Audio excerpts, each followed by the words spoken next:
what you're actually complaining about is capitalism. Welcome to Aunty K's, your favorite radical queer indigenous auntie, bringing you tarot every day. Hello everyone, and welcome to Aunty K's Tarot. So I'm going to join in the occulty tag that has been going around. Initially I was going to ignore it till I saw Heather's video, which I liked. I also enjoyed thoughts from tarot readings from a bitch. So this tag, the occult tea tag, it originally comes from a number of people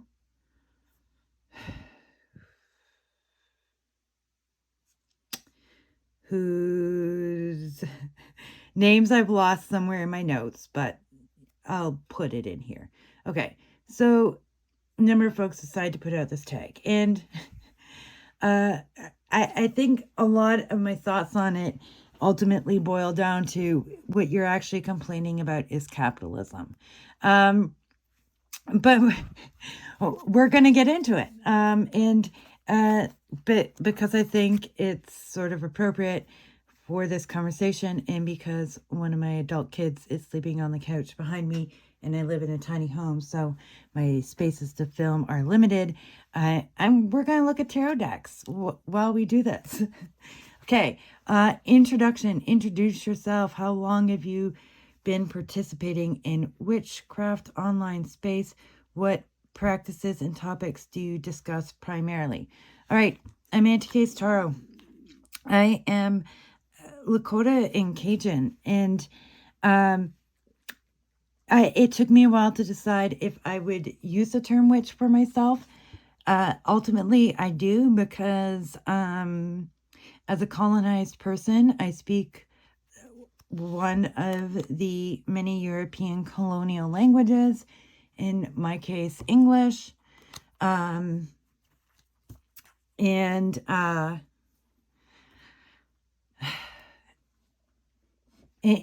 that's the word you use. So I use that word. And my practice is old. My time in online witch space is new, because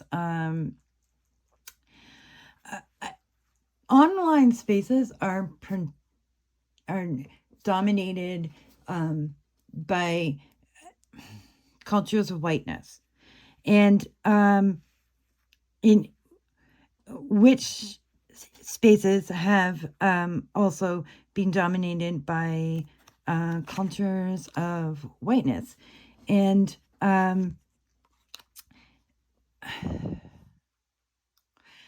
as an indigenous person, that's never felt particularly safe.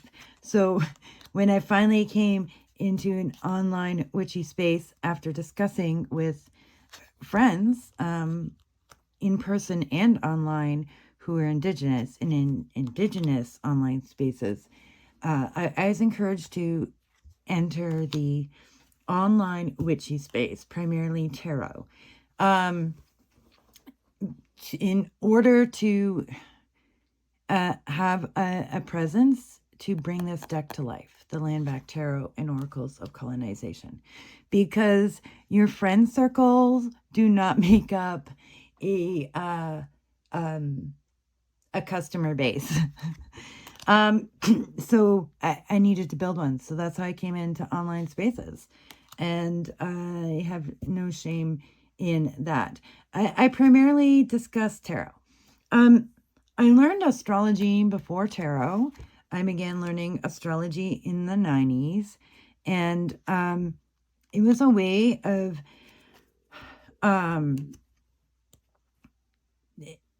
expanding the knowledge of my particular gifts, because we do have those knowledges in our communities, but if I'm going to be honest, they aren't complete anymore because of colonization and white supremacy and Christianity. And also being able to practice those gifts in a way with a broader customer base, not just my Indigenous community. Also, astrology let me use a system that would protect my culture when outside of my community, and also an added tool to use in my community. And the person teaching me astrology was like, actually, you should try tarot because you're super visual in the way I read the astrology wheel. And I struggled with it because it was all these white images. Anyway, now it's not. And also I created my own, what I was looking for. So I primarily discuss tarot, divination, and racism and decolonization, because racism and colonialism have impacted every aspect of this for me. And I read tarot. I read tarot on the hotlines because, again, I can use my skill without selling out my culture. And so that's how I came around here. That's my introduction. All right, impact on community. What is my personal reasoning, inspiration behind sharing my practice online? I told you that. Because as an artist, in a deck creator, I need a customer base that isn't just my people, isn't just my community, my friends. That's not how that's working or going down. And so that's the purpose.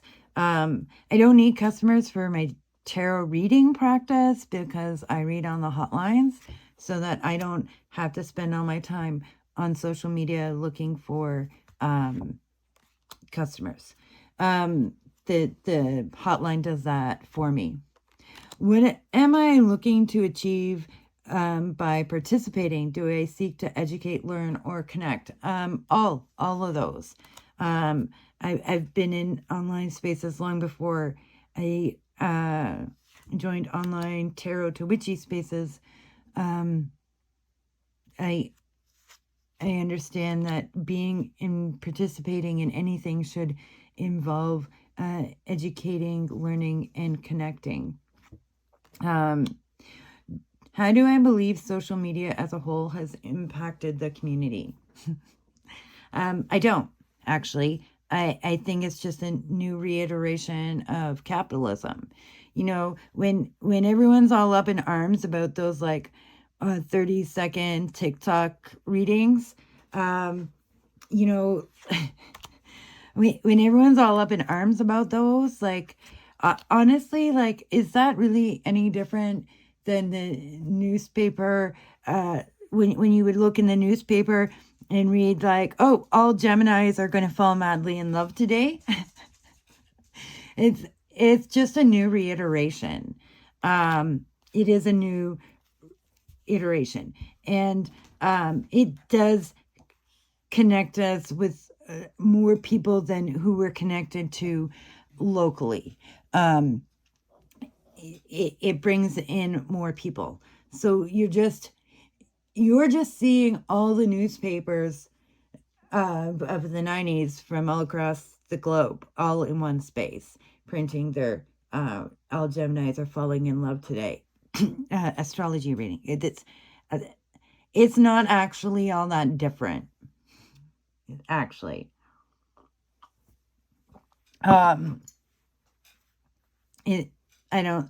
It's just a new reiteration of capitalism, of fast, instant, have it now society. It's just the new iteration of it. Does it seem worse? Of course, because it's late stage capitalism progresses. It's going to keep feeling worse and more intense and more overwhelming and more of it. How do I think social platforms such as TikTok, Instagram, and YouTube have each impacted education, sharing information? Again, your concern comes down to capitalism. And I think there's other questions that get into it even more. Like, I don't really fully understand TikTok because I'm not on TikTok. I'm 48 years old. Instagram has long been where you go to promote your business. So I think that's expected. YouTube's kind of different in a lot of ways. TikTok and Instagram play more heavily into that instant gratification for when you're on the scrolling side of it, and even content creators on the scrolling side of it, you're all part of it. Sorry, I'm laughing. We'll get to content creation.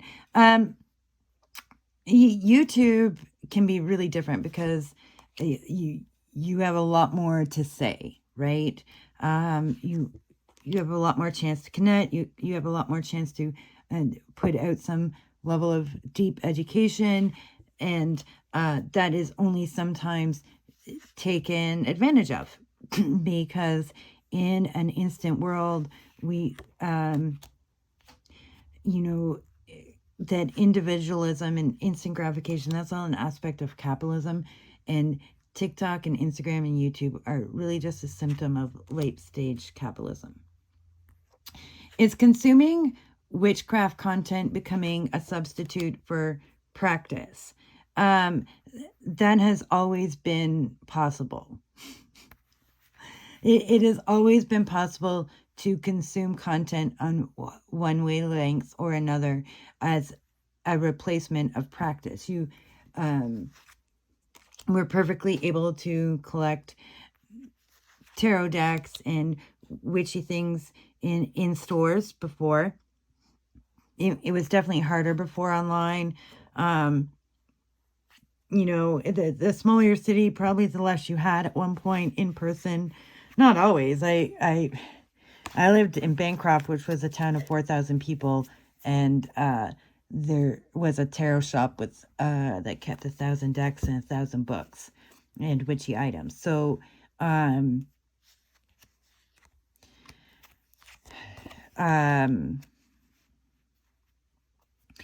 it's always possible for it to be a substitute for practice, because under capitalism, we are taught to fulfill ourselves through consumption.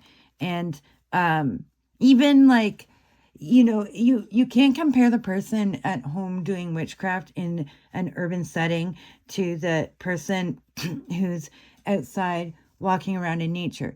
You cannot, because as long as there has been civilization, there has been magic and divination practiced in both urban and rural settings. But also under capitalism, access to nature is controlled. It's an act of privilege to be able to bring yourself beauty and enjoyment and fulfillment without purchasing something is a lie, because you got the gas, or you've purchased the land, or you purchased the park pass. You were able to have all your supplies for a hike or a picnic. You didn't get there for free. And outdoor spaces are highly controlled for as a privilege for people with privilege. And the browner you are, the more difficult outside spaces in white majority places are harder to access. They're more dangerous. So if that's the comparison, it's trash. Also, a lot of people only can participate online to find that energy because it's not safe for them in a society whose culture is rooted in Christianity. I don't care if you're not a Christian. white capitalist culture is rooted in Christianity. The Roman Catholic Church, along with a bunch of kings in Europe, created capitalist colonialism. It's it's created by the church. It's infused with it. You are not escaping it. For some people, it's the practice they're able to access. And you don't know what's going on behind that screen. You just don't. Influencer authenticity. Topic 2. All right. Out of what I share on social media, how much of it is staged versus reality? This is why I'm showing you this like this. By the way, I have a small altar, and then I have my bundle. You'll never see my bundle online. That's very indigenous. You'll never see it online.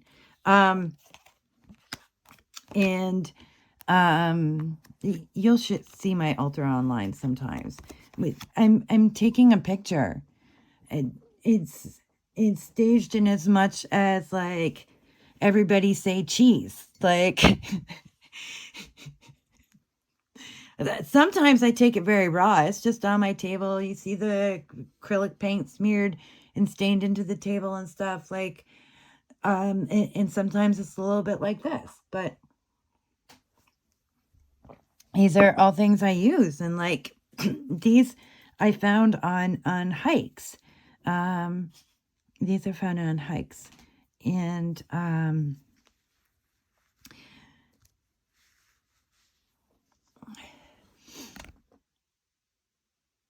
that's just a silly question.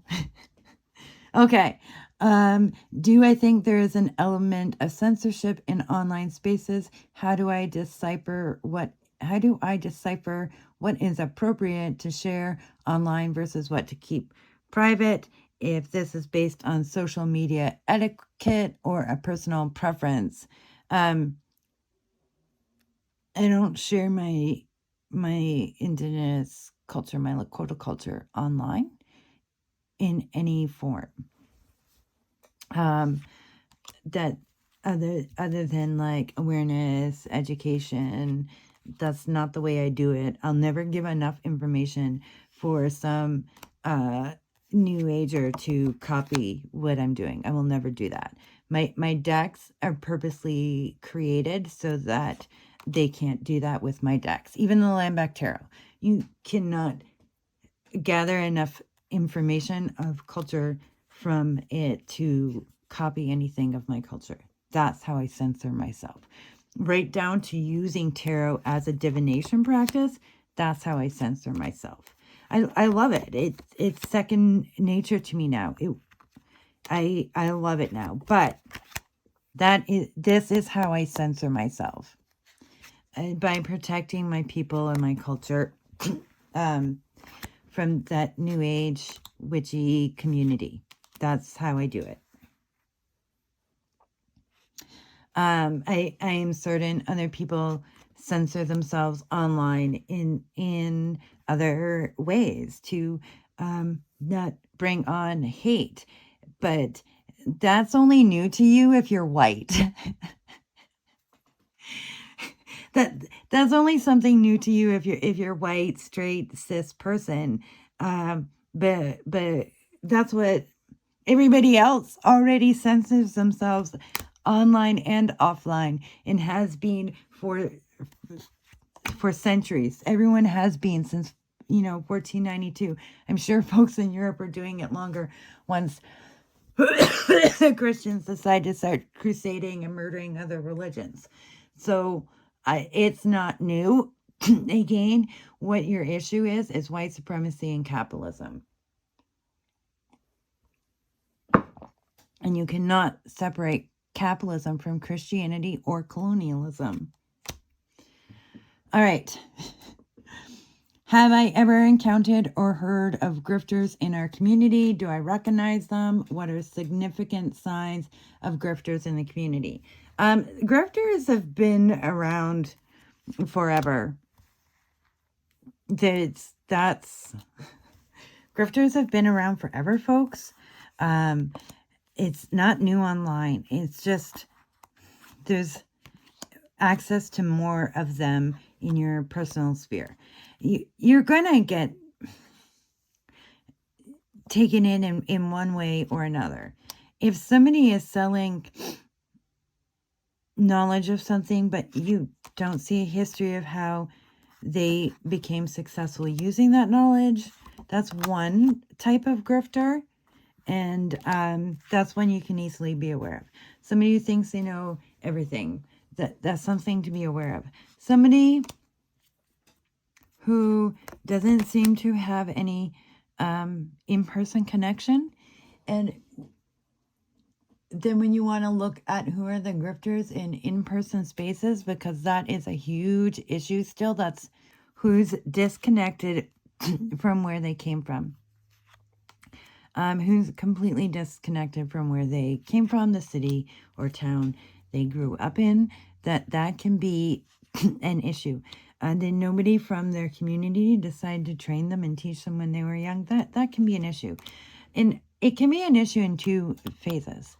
If I'd grown up in community and not been impacted by colonialism and the genocide, Article 2E, known as the 60s scoop, maybe I'd be somebody more than who reads tarot on the hotlines. Although, don't get me wrong, I love where I'm at. Because my knowledge line was broken. I'm not ashamed that my knowledge line was broken.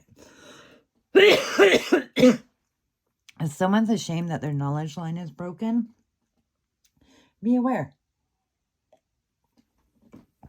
But you know what? Grifters can also come from long knowledge lines. They can. Not as frequently, because there's less need unless they're pulled by that allure of capitalism. It's an age-old problem. Like snake oil medicine, folks. Like it's still an age-old problem. And cultism is always existed. Grifters are part of that. And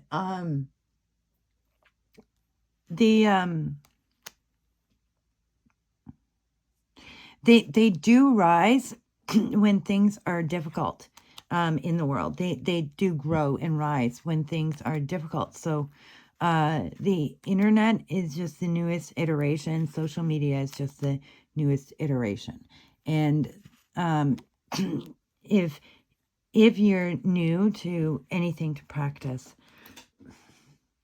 find grounded people who don't think they're the center of the universe. What tools are helpful to decipher misinformation, and how can we as a community prevent widespread misinformation?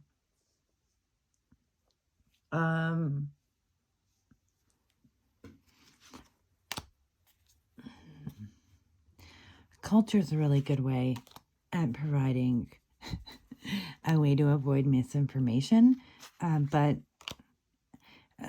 cultures of whiteness spent so much time destroying culture that they're the ones with nothing left. So, not my problem. Okay. How does a large following impact the perception of the creator? Does this immediately make them an expert, or are there other assumptions as to why they may have a larger following? Of course, there's other assumptions. It might be because they're amazing. It might not be. It might be because they're amazing. It might not be. On social media, it generally, absolutely, either you found your niche, or you're really successful at understanding algorithms, or you're colonially attractive. And that's what I assume about a large following. I don't assume it has anything to do with knowledge. That can only be assumed by listening to the person. And it goes back to the previous things. So a following size has to do with things that aren't related to tarot knowledge or witchcraft knowledge or divination knowledge. Okay. It can also mean they had a really early online presence. On a political level, when I used to be on Facebook and was on there politically, I utilized that really early on, and that probably had a large impact. All my earliest followers were people who I knew or knew me through mutuals. So it was also, that's because when I first got involved in Facebook, it was about staying connected with powwow folks all year round. Okay.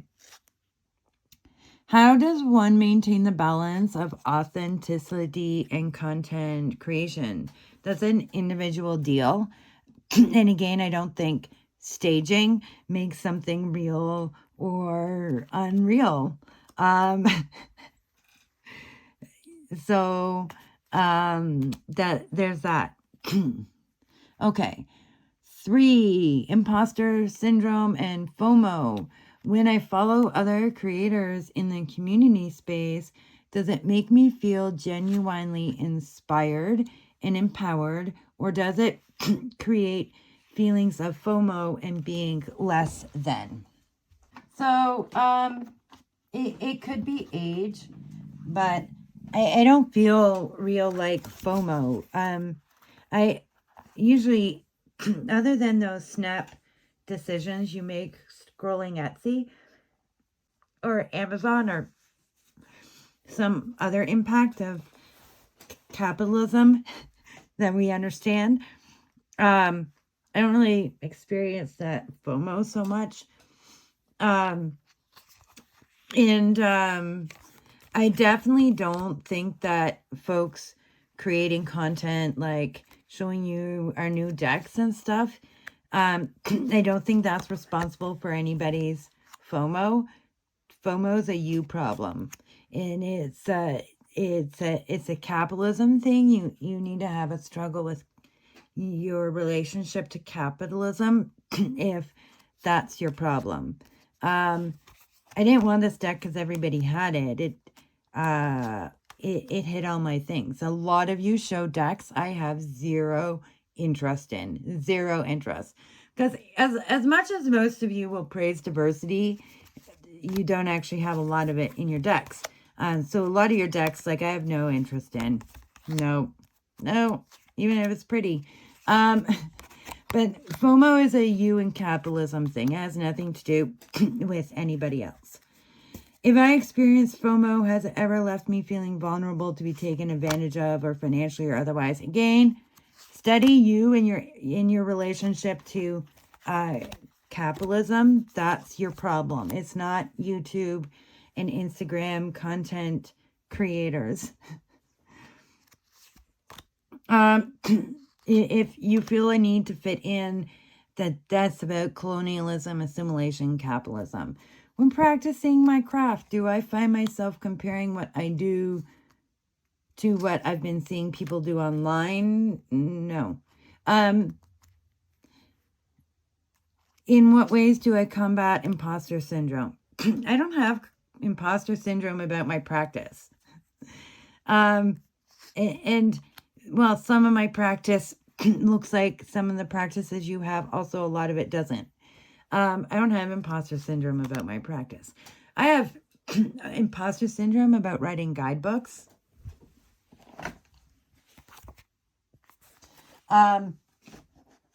Like, yeah, I can write in a school paper. I can write a speech. I can write a lecture, but that's different than writing a book or a guidebook teaching someone something.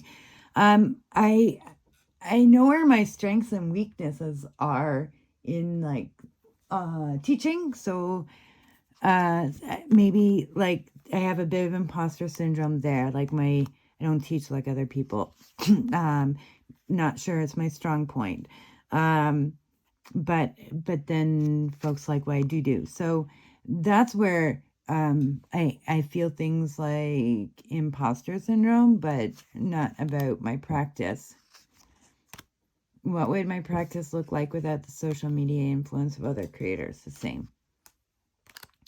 Topic 4, capitalizing off community.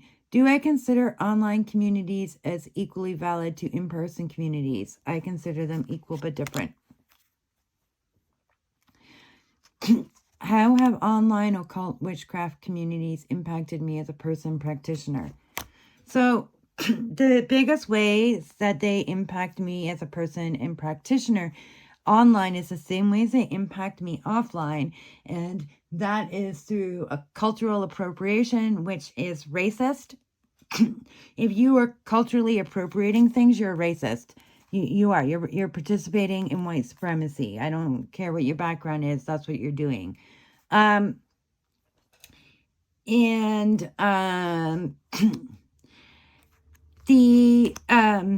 not online, but like in person, you know, I'm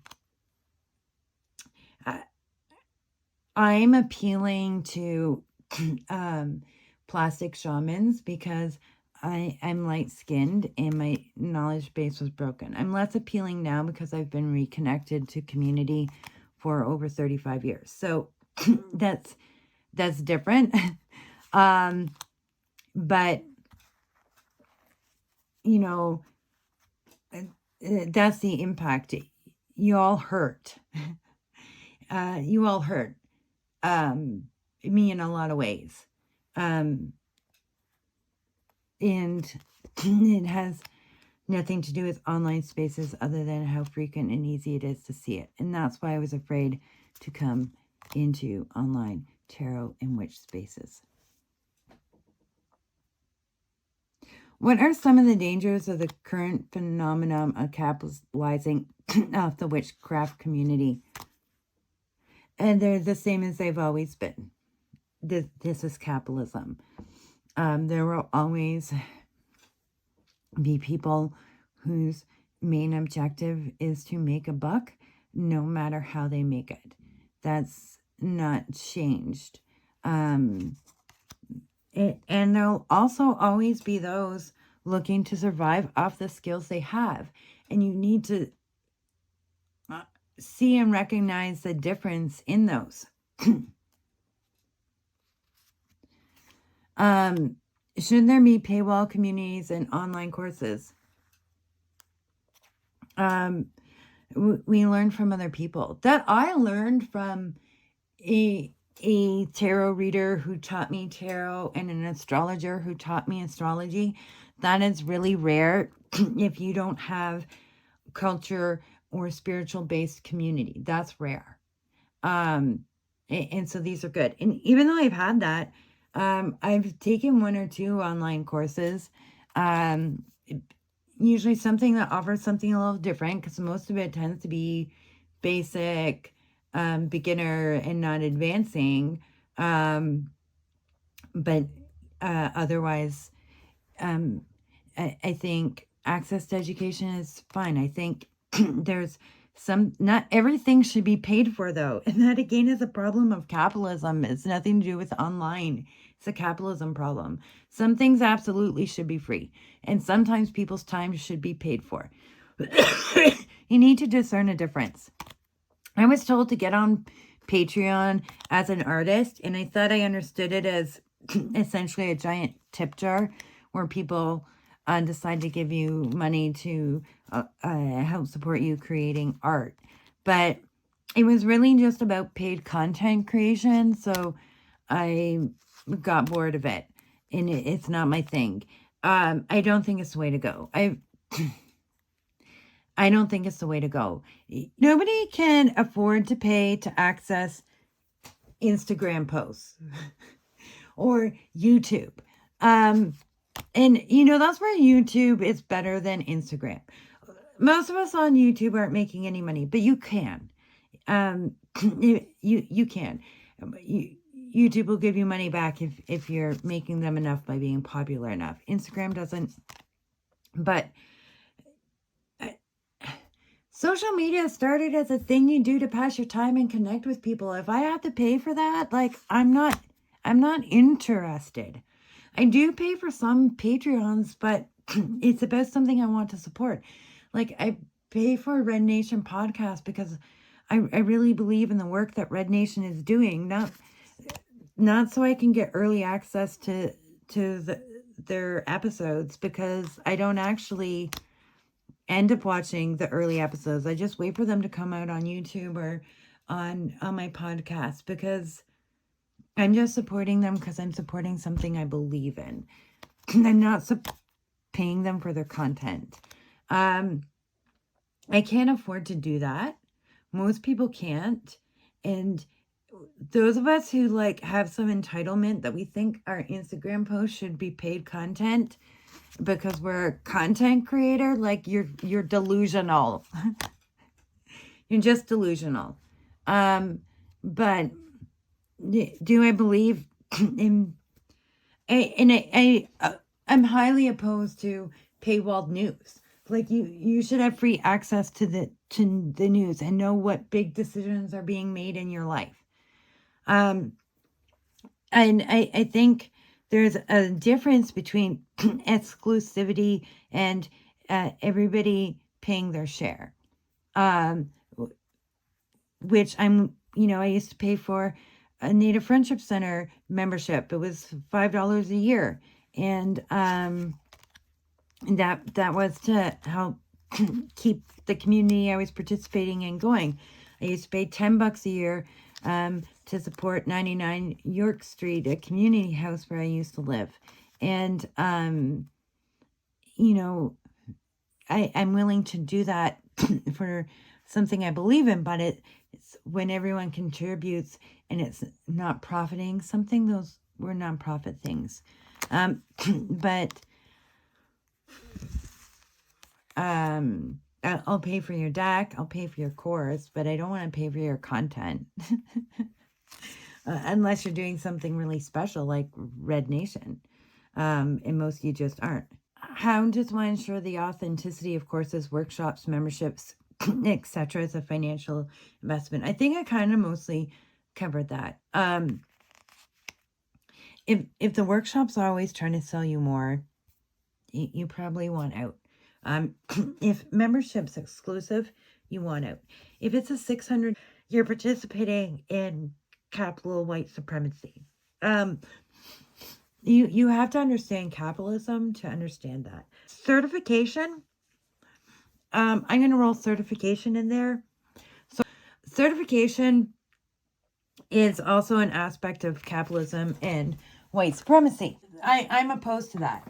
I was in astrology when that was a big thing, that some white people decided what was right and wrong for astrologers and all these white Christian morals and crap like that. And that's a problem. Like, if you think the way to solve this is to certify and make lists and rules of what is and isn't authentic, you're participating in white supremacy. Who gets to decide what's authentic? You need to understand capitalism if you want to avoid the grifters and the cultists. All right. And you have to do your own inner struggles to understand FOMO and imposter syndrome, and all of that is going to take you back to capitalism and colonialism and Christianity. And if you can't unpack that, then you can't fix it, because you're part of the problem. Conclusions. What are some of the topics of conversation I'd like to see more of in our community? I'd like to see these sorts of discussions be had in more awareness. What are my community needs? A real understanding of diversity, inclusion, and equity, and capitalism and colonialism, racism, blah, blah, blah. Where would I like to feel more held or supported? Just told you. Where do I feel like I'm not truly being seen by my community? Said it again. How can we each help each other in removing the external peer pressure and grow in community? Unpack your white supremacy and capitalism. How can we as a community come together more with constructive criticism without it seeming shady, passive aggressive? none of this was constructive criticism in the way it was created, because it was done in such a total lack of awareness. And like, I don't know what you mean. If you mean in someone's comment section, no, you can't. That's not possible. I'm going to agree with Heather on that. If it's real criticism, if it's not your doing, if you think you're telling someone you're doing it wrong, fuck off. If you're trying to point out how someone is harming someone else, then see, there's two sides to the coin. If you're correcting someone because what they're doing is harming others, you can't do it without hurting somebody's ego.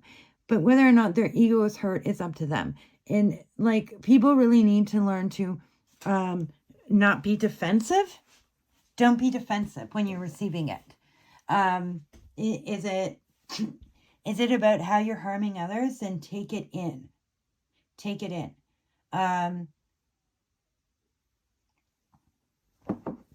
If it's some stupid shit about trying to decide who isn't authentic, then tell them to go to hell.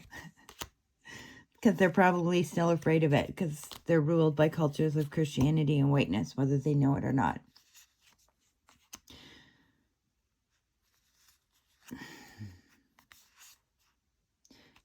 Who are some community members I look up to that are reliable resources and inspiration?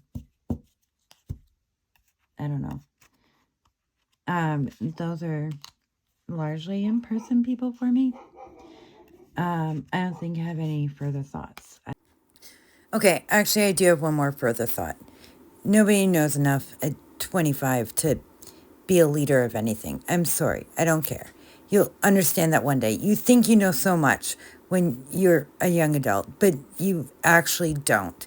And that's probably the age where, like, mid-20s to mid-30s, where somebody's most likely to be sucked into being a grifter. Like, most people don't just decide to be. They're sucked in and they're hurt and they don't know enough and they think they do. I think I have ranted sufficiently.